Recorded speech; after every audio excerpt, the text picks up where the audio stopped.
Salut frères et sœurs, restez bénis.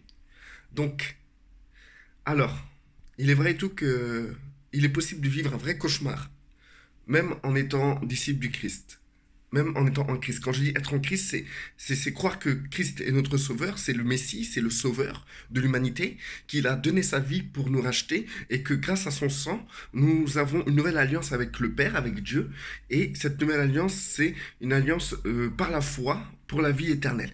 Donc du coup, il est vrai que quand on entend les gens parler, quand on va à l'église, quand on entend les messages, on a toujours des messages positifs, des messages magnifiques, où nous sommes en sécurité, nous craignons rien, le Seigneur est toujours là pour nous protéger, il est là pour nous bénir, comment dire, on est vraiment dans une sécurité, il y a des gens autour de nous.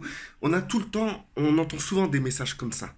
Mais parmi toute la population qui est en Christ, il arrive souvent des drames. Il y a des gens qui vivent des drames très très très difficiles. Donc du coup, on est souvent choqué de voir parfois des frères vivre des choses difficiles. On se demande pourquoi en fait. Qu'est-ce qui leur arrive? Est-ce qu'ils ont péché? Ou est-ce qu'ils ont fauté? Ou est-ce qu'ils ont fait n'importe quoi? Pourquoi Dieu les a pas protégés? Etc. Par exemple, là, j'ai un frère qui m'a contacté hier, ce frère. Il lui est arrivé un truc. Pour lui, il dit que c'est sa faute. Mais pour moi, il n'arrive rien sans que Dieu le veuille. Donc du coup, il a pris, en fait, il voulait allumer un feu dans sa cheminée. Il a pris un truc pour activer le feu parce que le feu ne prenait pas. C'était une bouteille hein, de produit. Et il a eu un retour de flamme. Ce retour de flamme a fait exploser la bouteille. Son visage a pris feu, ses mains ont pris feu, lui-même a pris feu. Il a réussi à éteindre le feu qui était sur lui, sur son visage. Et aussi, il a réussi à éteindre le feu qui était sur son fauteuil. Et ensuite, il a pris la voiture et il est parti à l'hôpital il est brûlé au deuxième degré, il risque des infections, il risque des complications, ça peut mettre énormément de temps à guérir. Normal. Mais pourquoi pourquoi une chose pareille, ça arrivait à ce frère qui aime Dieu, qui croit en Dieu, comment dire, qui a fait confiance en Dieu, qui a donné sa vie à Dieu, qui croit en Christ et qui a signé cette alliance par la foi avec Christ. Donc, du coup, qu'est-ce qui s'est passé? Pourquoi on en arrive à des situations comme ça? En étant enfant de Dieu, en sachant que nous sommes censés être protégés, nous sommes censés être gardés de toutes ces choses-là. Alors, beaucoup diront oui, mais peut-être que si, peut-être que ça. Le frère lui-même dit que c'est lui qui a fait n'importe quoi. Mais attends, même si tu fais n'importe quoi, Dieu, ton père, n'est pas censé de te protéger. Écoutez, comme mon fils qui fait n'importe quoi, je vais le protéger quand même. Donc, est-ce que c'est vraiment de la faute de ce frère? Cette situation, ce qui lui est arrivé? Ou est-ce que c'est le diable qui lui a fait ça? Quoi qu'il arrive, moi je vais vous donner une réponse. Une réponse qui fonctionne dans toutes les situations. Une réponse qui est claire. Une réponse qui n'a rien à voir avec, avec de la théorie. C'est une réponse qui parlera à chacun d'entre nous qui sommes en Christ et qui vivons un cauchemar. Ou qui peuvent, où nous pouvons, où nous tous nous pouvons vivre des cauchemars. Donc du coup, cette réponse c'est que en fait, vous devez simplement vous dire avec sagesse, avec simplicité, avec, maturité, vous dire que il faut pas vous demander pourquoi ça vous est arrivé. Genre, ouais, qu'est-ce qui s'est passé? Est-ce que c'est le diable? Est-ce que c'est moi? Est-ce que c'est Dieu? Il faut simplement vous dire que chaque situation est un message que Dieu veut nous donner, un enseignement. C'est pas une épreuve. Moi, j'ai cessé de dire que Dieu me met à l'épreuve.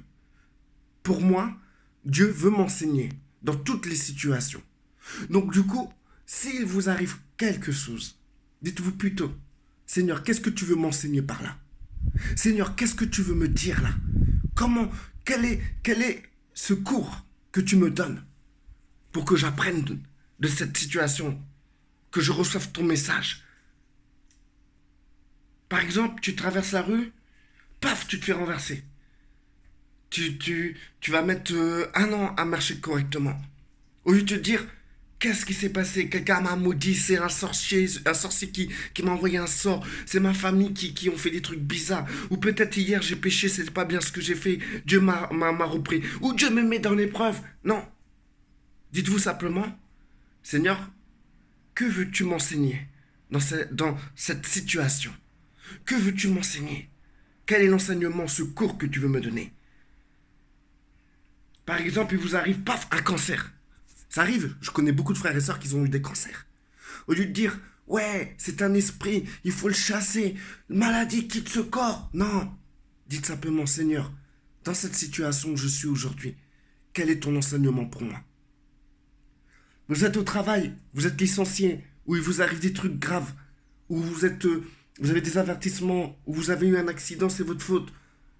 Au lieu de dire, ah Seigneur, ça n'arrive qu'à moi, je suis maudit. Non, dites-vous simplement, Seigneur, que veux-tu m'enseigner à travers ça? Vous péchez, vous chutez, vous faites le mal, vous êtes en colère, vous frappez quelqu'un, ou vous vous comportez très mal, et vous vous rendez compte, vous vous sentez mal pour ça. Au lieu de dire, Seigneur, je suis mauvais, je suis un gars mauvais. Non, dites, Seigneur, quel est ton enseignement à travers le comportement que j'ai eu? Car le Seigneur veut nous enseigner. Christ a dit qu'il nous enverrait le Saint-Esprit. Et le Saint-Esprit nous enseignera toutes choses. Donc le but de Dieu, c'est pas de nous mettre à l'épreuve. Le but de Dieu, c'est de nous enseigner dans n'importe quelle situation, positive ou négative, de votre faute ou pas de votre faute, à cause du diable ou pas à cause du diable. Même si c'est le diable qui est sur vous, le Seigneur veut vous enseigner. Seigneur, quel est ton enseignement? Le diable me crible comme du froment. Mais quel est toi ton enseignement à travers cette situation? Parce que le but c'est de grandir dans l'enseignement. Le but de Dieu c'est de vous enseigner. Donc quoi qu'il arrive, il faut connaître quel est l'enseignement, quel est ce cours que Dieu veut vous donner. Maintenant, la faute de qui? On s'en fout complètement.